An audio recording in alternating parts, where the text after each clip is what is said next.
Bonjour à toutes et à tous, donc aujourd'hui on se retrouve pour une visite au mois de mai, donc fin mai, on est le 22, donc avec une plantation de mes légumes perpétuels qui viennent d'une bourse aux plantes qui a eu lieu le week-end dernier. Donc j'ai fait l'acquisition de 2 plants, plus j'ai déplacé 2 autres plants qui étaient à un autre endroit. Donc je les ai tous rassemblés sur la même plate-bande. On verra après par la suite, suivant la place qu'ils prennent, je les déplacerai éventuellement. Mais pour l'instant je préfère les mettre là et planter autre chose sur les autres plates-bandes.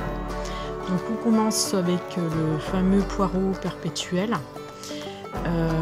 Donc là je l'ai pris en godet, hein, donc on peut planter là maintenant encore les poireaux perpétuels en godet, donc jusqu'au mois d'octobre.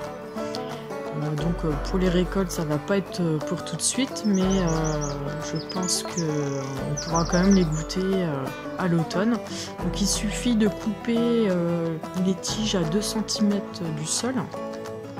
Et donc ça, ce légume-là est facile à multiplier. On peut diviser après la souche, il va prendre de l'ampleur.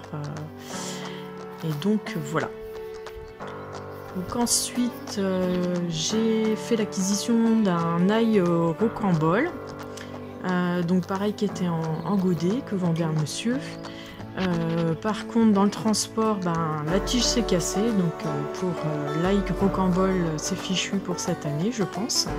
Donc j'espère que ça va reprendre et me refaire une autre tige les années suivantes.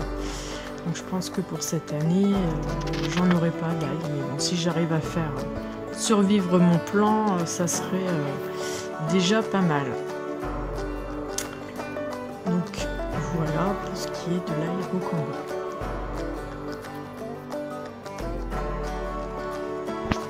Donc ensuite une dame m'a donné cette plante. Donc elle m'a dit que c'était de l'épinard perpétuel. Donc j'ai pas encore goûté. Peut-être on fera goûter à la belle-mère d'abord. Donc je plaisante hein, bien sûr. Donc c'est quelqu'un des incroyables comestibles, je sais pas si vous connaissez ce mouvement là, qui me l'a donné, et j'ai vu d'autres personnes qui ont des pépinières un petit peu alternatives qui en vendaient, donc je me fais pas de soucis sur la provenance de la plante. Ça c'est donc de la roquette sauvage, donc c'est une plante qui est bisannuelle, donc ça a une saveur assez relevée, donc c'est un peu piquant, et ses fleurs donc sont comestibles et moins piquantes et plus sucrées. Donc c'est pareil, donc il suffit faut pas en mettre de trop, donc il suffit de tailler le dessus et de l'ajouter à sa salade, et puis pour relever un petit peu le goût. Donc là le gros travail de ces derniers temps, ça a été, vous allez voir, le paillage. Donc ce qui tombait plutôt bien parce que le monsieur, notre voisin, monsieur qui nous a vendu le terrain, nous a tondu le champ, parce que là c'était impraticable, on ne pouvait plus marcher. Donc on a laissé l'herbe sécher sur place, et puis là on met un peu aussi les enfants à contribution pour aller ramasser l'herbe, et qui est du foin là maintenant, hein, c'est vraiment très très sec. Ça nous aide bien, et finalement la quantité par rapport, donc il y a 1 hectare quand même, par rapport à la quantité, le volume n'est pas si important que ça, hein, parce que il en reste plus tellement finalement dans le terrain, et j'ai une dizaine de plates-bandes de 10 mètres carrés pour vous donner un petit peu un ordre d'idée. Donc j'ai fait quelques réserves sur les côtés de notre petit enclos.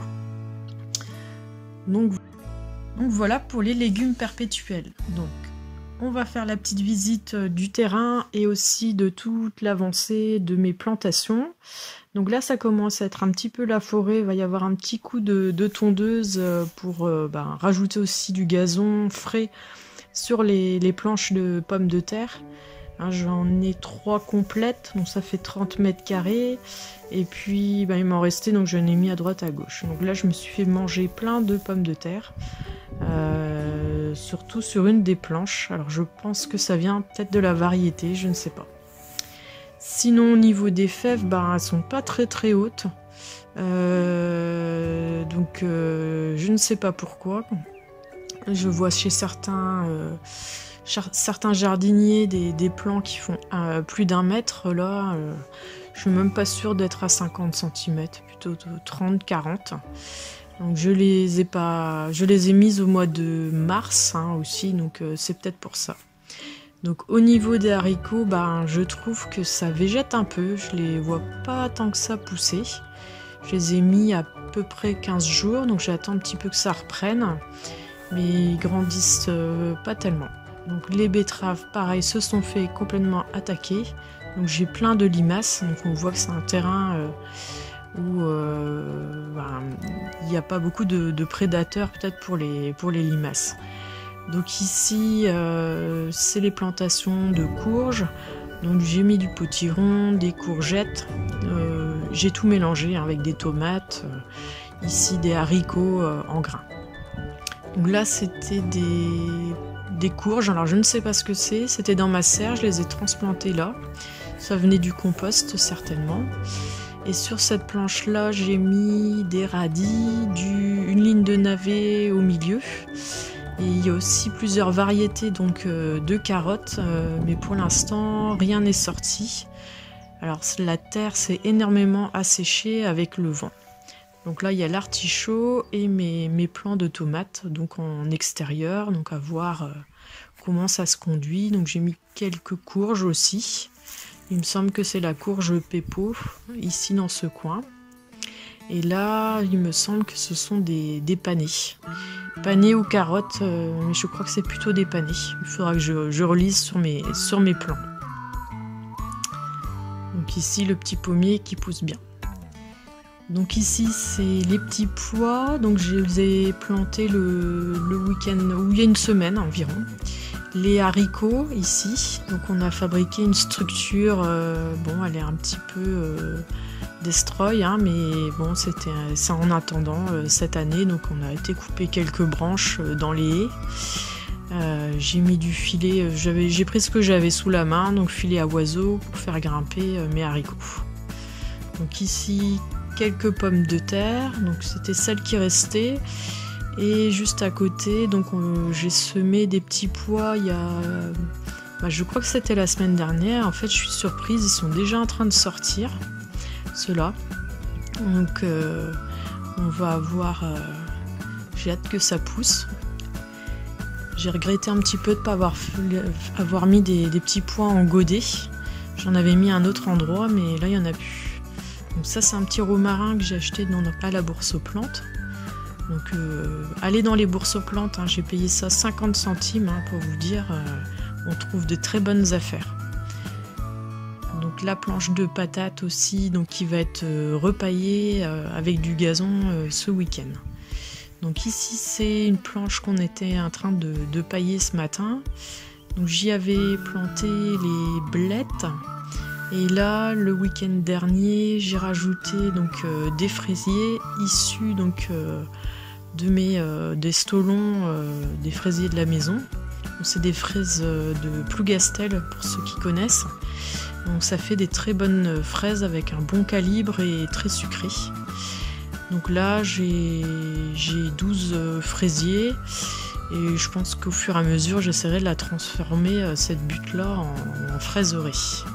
Donc là, il me reste une salade rescapée qui ne s'est pas fait manger par les limaces. Et donc voilà pour le tour.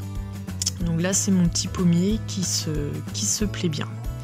Donc je vous souhaite à tous un bon jardinage et puis moi je vous dis à bientôt.